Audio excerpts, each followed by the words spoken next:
High, আমি Savitri. Ready হচ্ছি, যাব কলকাতায়। তবে সকালে কিন্তু ছেলেকে স্কুলে দিয়ে এসেছি, ও থাকবে বাড়িতে, আমি আর আমার বর যাব। অলরেডি আমাদের অনেকটাই দেরি হয়ে গেছে, কারণ বাইরে ঝমঝমিয়ে বৃষ্টি হচ্ছে, আর এই বৃষ্টির মধ্যে বাইরে বেরোনো খুবই চাপের, কিন্তু কাজের জায়গা যেতেই হবে। তো যাই হোক, আমি কিন্তু একটা খুব সুন্দর শাড়ি পরেছি, আমার ভীষণ পছন্দের।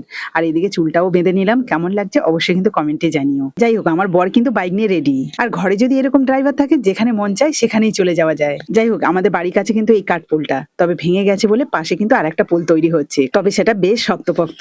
দেখতে দেখতে প্রায় 15 মিনিটের মধ্যে বারুইপুর স্টেশনে চলে এলাম। আর ওই যে কিছুক্ষণ আগে বৃষ্টি হয়েছিল, তার জন্য কিন্তু রাস্তা এখনো ভিজে রয়েছে। আর আমাদের কি দুর্ভাগ্য দেখো, আমরা জাস্ট স্টেশনে ঢুকছি সেই সময় একটা ট্রেন ঢুকে গেছে 1 নম্বরে, আর এদিকে কিন্তু 4 নম্বরে একটা ট্রেন আটকে দিয়েছে আমাদের পথ, মানে কোনোভাবেই আমরা যেতে পারছি না 1 নম্বরে। আর তার জন্য প্রায় আধা ঘন্টা মতো আমরা স্টেশনে দাঁড়িয়ে থাকলাম। আর কি করব, সেই সময় কিন্তু আমাদের বারুইপুরের সেরা পেয়ারা সেটা খেতে শুরু করলাম। পেয়ারা দোকানির পছন্দ অনুযায়ী কিন্তু একটা পেয়ারা নিয়ে নিয়েছি, তবে সেটা মিষ্টি ছিল বটে, কিন্তু পেয়ারার মধ্যে একটুখানি পোকাও ছিল।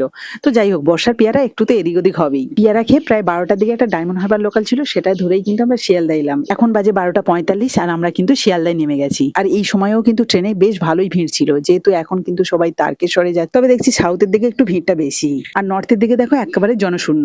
যাই হোক, আমাদের ট্রেন ছিল 3 নম্বরে। আমার বর আবার ট্রেনে ওঠার সময় নিয়ে নিয়েছে মশলা মুড়ি। তবে আগে কত ধরনের স্টেশনে কিন্তু খাবার দোকান থাকে, আর এখন তো কিছুই নেই। তবে হ্যাঁ, এই মশলা মুড়িটা একজন বিক্রি করছিল চারিদিকে ঘুরে ঘুরে, সেখান থেকেই কেনা, তবে বেশ ভালো করেছিল। বরাবরের জন্য কিন্তু আমার সাউথের থেকে নর্থের মশলা মুড়িটা বেশি ভালো লাগে। যাই হোক, মশলা মুড়ি খেতে খেতে কিন্তু আমরা চলে এসেছিলাম বিধাননগর স্টেশন, আর ওখান থেকে অটো ধরে আমরা চলে এসেছি সল্টলেক। আর এটা আমার খুব পরিচিত জায়গা, বিয়ের আগে থেকে আমি অনেকবার কিন্তু এই সল্টলেকে এসেছি। তো যাই হোক, আজকেও কাজে এসেছি। কাজ সেরে যখন বাড়ি ফিরছিলাম, তখন কিন্তু আমার কিছু ভালোবাসার মানুষদের সাথে দেখা হয়ে গেল। আর আমার মেন পেজে দর্শকরা কিন্তু একটু মিডিল এজের, ওনারা কিন্তু আমাকে ভীষণ ভালোবাসে। আর বিশেষ করে যারা রান্না পছন্দ করে, তারা তো আমাকে ভালো না বেসে থাকতে পারবে না। এক জেঠিমার সাথে দেখা হয়েছে, ওনার সাথে কথা বলতে বলতে আরো একজনের সাথে দেখা হয়ে গেল। যাই হোক, এরকম ভালোবাসার মানুষদের সাথে দেখা হলে না ভীষণ ভালো লাগে। সোশ্যাল মিডিয়ায় কাজ করি বলে কিন্তু এগুলো আমার উপরি পাওনা। তবে জানেন তো, কিছু কিছু মানুষ আছে যারা এখনো পর্যন্ত আমার এই ভিডিও করাটা মেনে নিতে পারে না। তবে আমি সেটাকে বেশি গুরুত্ব দিই না, কারণ এটা আমার কাজের জায়গা। কার ভালো লাগলো কার ভালো লাগলো না, সেই তার উপর যদি নির্ভর করতে হয় তাহলে তো আমার চলবে না। তবে যারা আমাকে ভালোবাসে তাদের নিয়ে আমি চলতে চাই। যাই হোক, কথা বলতে বলতে কিন্তু আমরা চলে এসেছি আবার বিধাননগর স্টেশন, আর সেখান থেকে আবার শিয়ালদাতে। আর আসার সময় কিন্তু খুব একটা ভিড় হয়নি, তবে হ্যাঁ,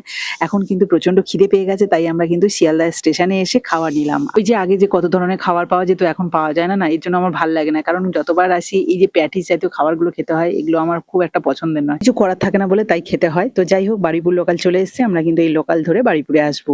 আর হ্যাঁ, ঘুগনি আর ডিম সিদ্ধও পেয়েছিলাম, ওরাও কিন্তু ঘুরে ঘুরে বিক্রি করছিল, তো সেখান থেকেই নিয়ে নিয়েছি। এই নর্মাল খাবারগুলো ঠিক আছে, পিজার ফেটি খাবার আমার একদম ভালো লাগে না। তো যাই হোক, খাওয়া দাওয়া কমপ্লিট। এখন কিন্তু আমরা পৌঁছে গেছি বারুইপুর, আর দেখো ট্রেন পুরো ফাঁকা। আর আজকে সারা দিনটা প্রচুর বৃষ্টি হয়েছে, স্টেশনেও জল জমে রয়েছে। যাই হোক, এবার কিন্তু আমার ছেলের জন্য কিছু ফল নিয়ে যাব। এছাড়া কালকে বৃহস্পতিবার আছে, তার জন্য ফল নিতে হবে। তো চলো, আজকে ভিডিওটা এই পর্যন্ত। কেমন লাগলো অবশ্যই কিন্তু কমেন্টে জানিও। বাই।